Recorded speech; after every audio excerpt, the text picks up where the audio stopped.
Baik, assalamualaikum warahmatullahi wabarakatuh. Innal hamdalillah nahmadu wa nasta'inu wa nastaghfiruh wa na'udzu billahi min syururi anfusina wa min sayyiati a'malina may yahdihillahu fala mudilla lahu wa may yudlilhu fala hadiyalah. Asyhadu an la ilaha illallah wa asyhadu anna Muhammadar Rasulullah. Rabbi shrah li sadri wa yassir li amri wahlul 'uqdatam min lisani yafqahu qawli. Alhamdulillah. Apa kabar anak-anak? Semoga semuanya tetap sehat, semangat dalam menjalani aktivitasnya sehari-hari. Oke, baiklah, di sini Pak Haji akan membahas sekilas tentang sikap mandiri Nabi Muhammad SAW. Nah, jadi sikap mandiri Muhammad. Rasulullah SAW sejak kecil beliau hidup mandiri. Jadi ketika beliau lahir dalam keadaan tidak punya ayah, ayahnya meninggal ketika beliau dalam kandungan. Dia lahir dalam keadaan yatim, gak punya ayah. Beliau hidup mandiri dari kecil. Setelah dikembalikan kepada ibunya, Siti Aminah, Rasulullah SAW, beliau berusaha mencari uang sendiri. Contohnya dengan cara menggembala kambing. Jadi tradisi zaman Arab dulu, orang yang punya banyak kambing, beliau atau mereka itu yang punya kelebihan harta, mereka menitipkan hewannya kepada orang yang bisa menggembala kambingnya. Nah, salah satunya Rasulullah SAW itu, beliau dari kecil menggembala kambing.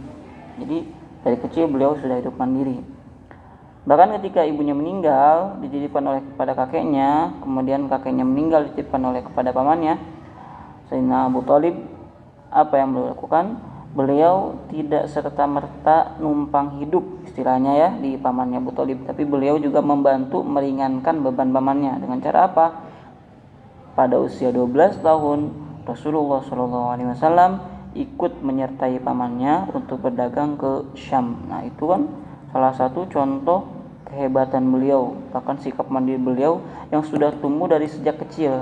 Bayangkan umur 12 tahun, ketika zaman sekarang anak-anak pada usia itu kurang lebih ketika umur kelas 6 SD, anak-anak masih sibuk main, bahkan minta uang jajan sama orang tuanya. Pokoknya masih menikmati masa kanak-kanaknya. Rasulullah SAW sudah mulai menyertai pamannya untuk berdagang ke Syam. Bayangkan jarak dari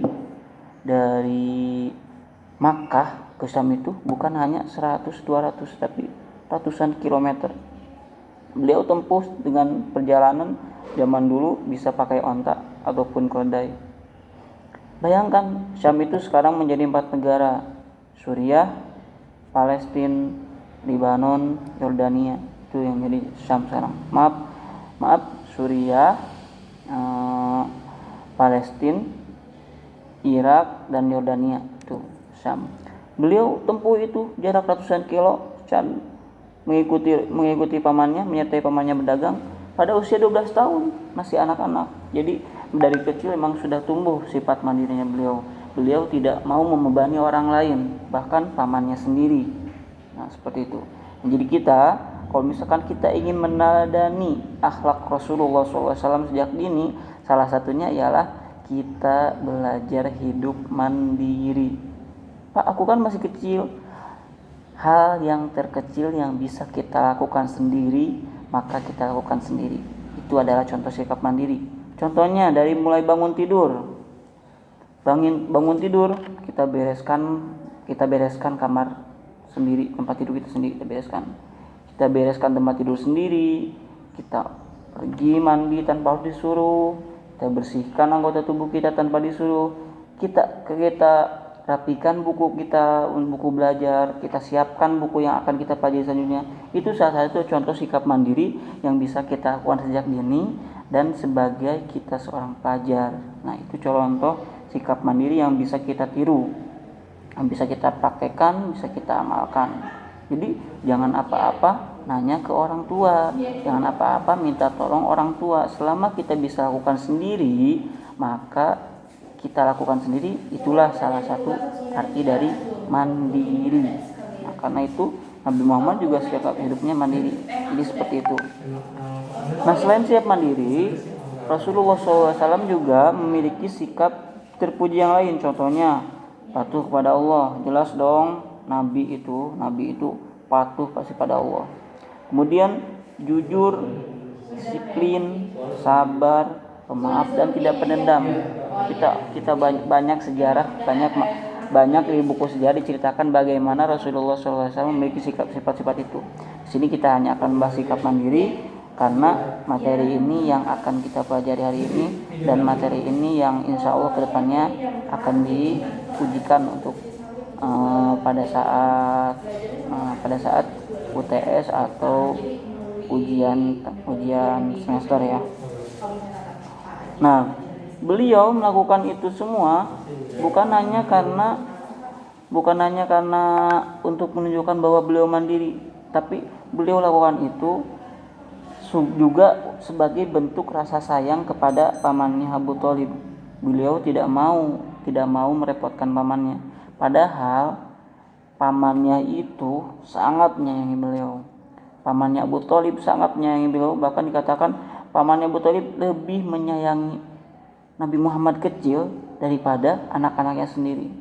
Ini adalah salah satu contoh keistimewaan yang Allah berikan kepada Nabi Muhammad kecil. Jadi orang-orang itu ketika bertemu dengan beliau pasti tumbuh cinta dan kasih sayang kepada beliau, melihat akhlaknya, melihat perilakunya. Bahkan sebelum diangkat menjadi nabi, Rasulullah SAW adalah orang yang paling dicintai di kota Makkah oleh para pemuka. Jadi orang-orang sangat menyintai dan menyayangi beliau. Jadi itulah sedikit tentang bagaimana sikap mandiri Rasulullah SAW. Jadi kalau ditanya apa itu sikap mandiri ya mengerjakan kegiatan atau apapun dengan diri sendiri atau oleh diri sendiri, atau dengan kata lain tidak bergantung kepada orang lain. Tuh, kurang lebih seperti itu kalau ditanya apa itu mandiri. Kalau contoh sikap mandiri, perilaku yang bisa kita amalkan sehari-hari.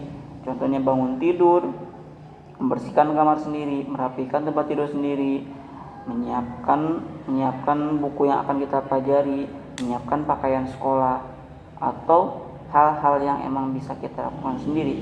Itulah contoh sikap mandiri yang bisa kita tiru dari Rasulullah, yang bisa kita amalkan dari saat ini. Oke, terima kasih.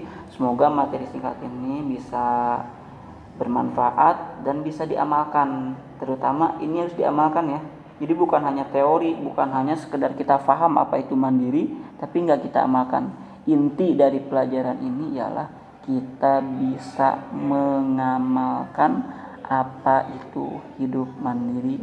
Kurang lebihnya apa? Mohon maaf.